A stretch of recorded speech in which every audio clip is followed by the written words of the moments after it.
It's just never ending.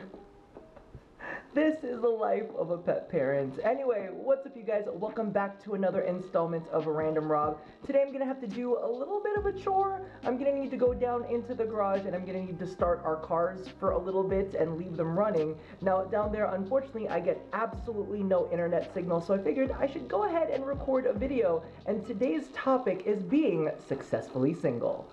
Alright, so now we are sitting in my gross ass car, which honestly I haven't sat in for absolute ages. I actually went ahead and added a little bit of oil, as you can see here by like, the dinginess on my hands. Regardless, I'm sure that there are some of you guys out there that are like, what the fuck do you mean by successfully single? Well, I mean exactly that. There's a lot of people that spend their time being single absolutely miserable. However, being single can be fucking awesome, and it's not necessarily just hoeing yourself around and, you know, throwing your booty at every guy left, right, and center. Sometimes it's about really figuring out what you love, the things that spark joy in your heart, and also being able to come and go as you please. I'm really not trying to make the whole bag thing a thing, alright? Now, before we jump into anything, I do have a little bit of a disclaimer for you guys. This isn't gonna be crazy big overarching concepts. It's not gonna be like step 1, embrace your independence. Step 2, learn to love yourself. Step 3, find the things that spark joy within your life. No, it's gonna be little actionable goals that you can set for yourself, that you can put into your normal everyday life. Because let's be real, I don't necessarily feel like you can just love yourself in a fucking day. So let's go ahead and jump on in. Okay, so the first tip is literally the one that kind of sparked this entire video way back when. I've had this list going for quite a while, but get your bedroom in order. More specifically, your sheets. I know that sounds nuts, but you spend a third of your life in your bed. So if you want to love yourself, start off with one big chunk that you can control by getting yourself the best sheets you possibly can. And maybe not just stop at sheets, maybe like the best pillows. I would highly suggest like you just go out, take a day for yourself, discover what it is that you like on your skin. Do you like to be in PJs? Maybe get yourself a nice pair of PJs.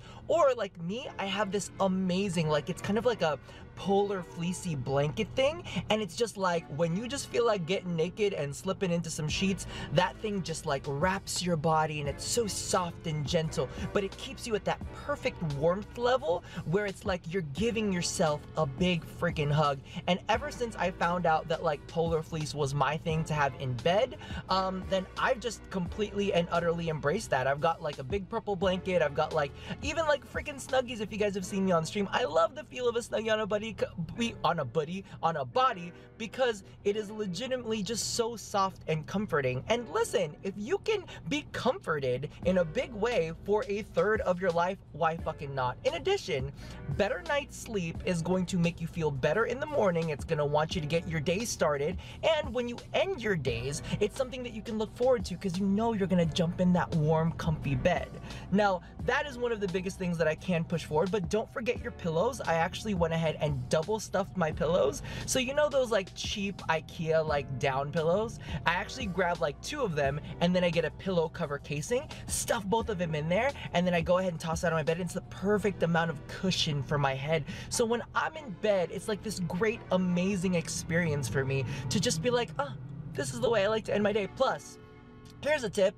If you have been in relationships like I have, sometimes people like to hog the blankets, or sometimes people like to sleep with different kinds of sheets. So embrace your individualness because it's your bed. You can stretch out in it. You can have the pillows that you wanted it and have a great time. In addition to that, don't forget to decorate your bedroom too, and do your best to keep your bedroom clean because there's nothing better than like falling asleep to those weird, you know those weird like fake flickery like battery powered candles? Like when you go to bed at night and those candles are like on and you know that you can't start a fire and will die, because that's like one of the biggest things about being single. You're always kind of scared that something is going to cause you to die in an accident. Nobody's going to find your dead body. Well, battery powered candles that turn themselves off but have that really pretty flicker.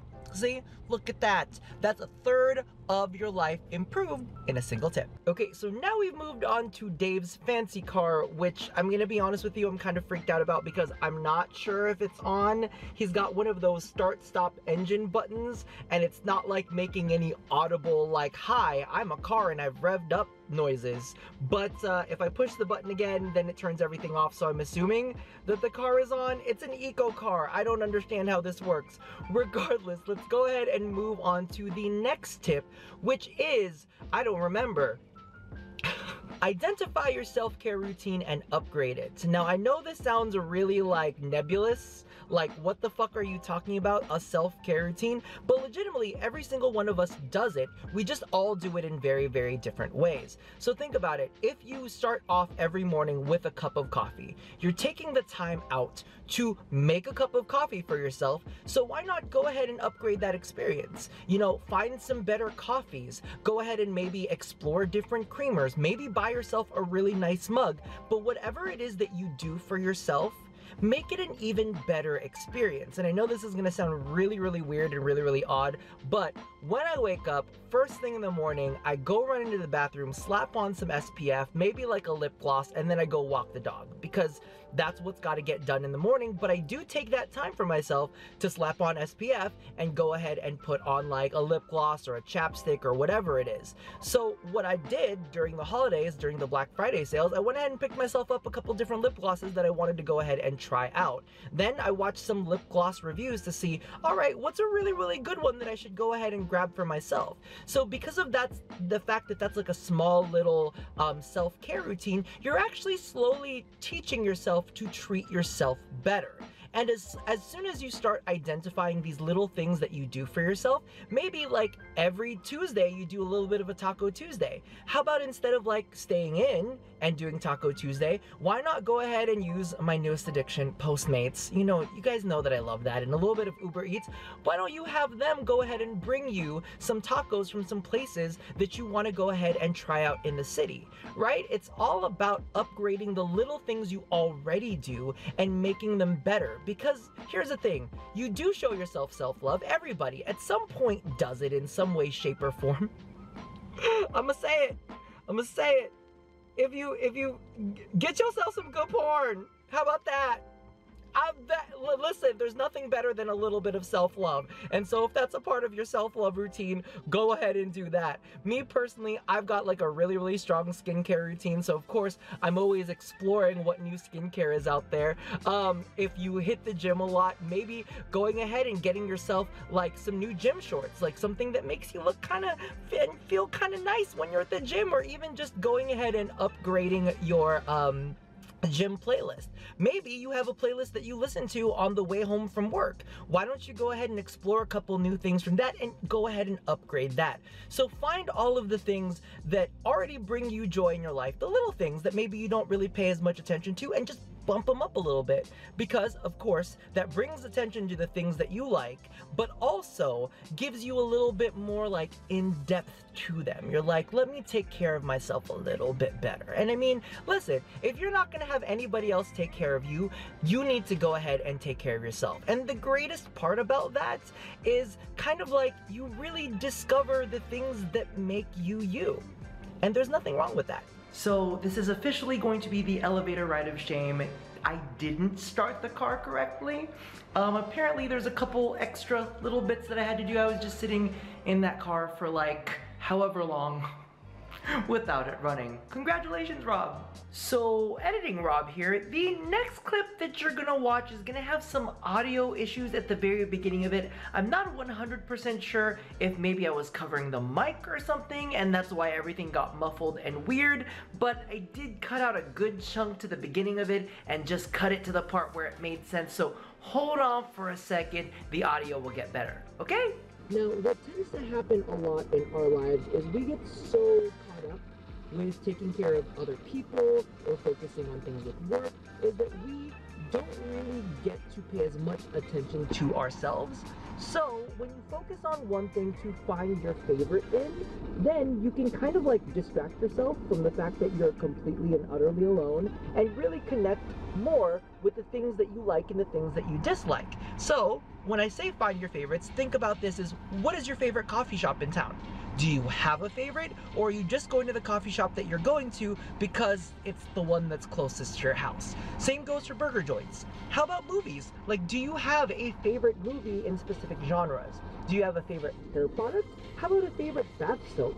I know it's really, really odd, but it's these little things when you search for, you're like, this week I'm gonna take a look to see if I can find like my favorite smelling cologne. And that's actually one of the things that I've been doing lately is I actually have a subscription to Scentbird, and I've been looking through the different scent notes. And I know it sounds so stupid and so weird, but there are some times where I literally spend like an hour or two just going through. I'm like, okay, so what scent notes did I really like from this fragrance? What scent notes did I not like from this fragrance? And it really kind of like makes me more in touch with myself and the things that I like. The other thing that it kind of teaches you when you start looking for your favorites is to not settle for less than the things that suit you well, right? So lately I've been looking into all of those different scents, and I'd be like, you know what? I don't really like the scent of this type, so I'm gonna just get rid of these notes. If I see these notes in a fragrance, I know I'm not gonna go ahead and pick that up. Same thing happened for when I was going through and grabbing all of those lip glosses, right? I was like trying to find my favorite lip gloss. Well, what happened is, I started realizing that there are certain ones that I tended to go for more than others, and then it kind of made me more discerning about the things that I liked and what were my favorites. So, number one, it teaches you about the things that you do and do like, teaches you to not settle for less, and at the same time, and this is one of the big things that I do have to say, is when you get in a relationship with somebody, you tend to forget about you and start thinking about we. You know, it's more collective. And while that is definitely nice to feel like, okay, you are never alone, what happens if something happens to that relationship? Like, all of the we stuff will always remind you of them and not necessarily of you. So what is it that reminds you of you, and what really connects to you? You know? So do your homework. Really spend some time and take a look at what are your favorites. And if you sit there and you're like, I don't know what my favorite burger topping is. I don't know what my favorite kind of breakfast is. I don't know what even something as basic as like, what is my favorite color and favorite color to dress in aside from black, because y'all know that a lot of y'all are just wearing a whole bunch of black. But legitimately, like, what are your favorites? And if you can't spot a clear and distinct favorite for yourself, that tells you that's one thing you don't know about yourself. So you should go ahead and find out, because literally the only person that is gonna be with you for your entire life that is guaranteed is you. And if you don't know yourself well enough, that's kind of a sad story. The person that is sticking by your side through thick and through thin is not someone that you're paying attention to. So give yourself a little bit of love and treat yourself to a favorite. Alrighty, so that about does it for me for now. I hope that those tips helped you out in any way, shape, or form. I'm not even sure if you guys can hear me because I am out walking the dog now. Regardless, as always, love somebody, hurt nobody, and touch your body. I'll see you guys next time. Bye-bye.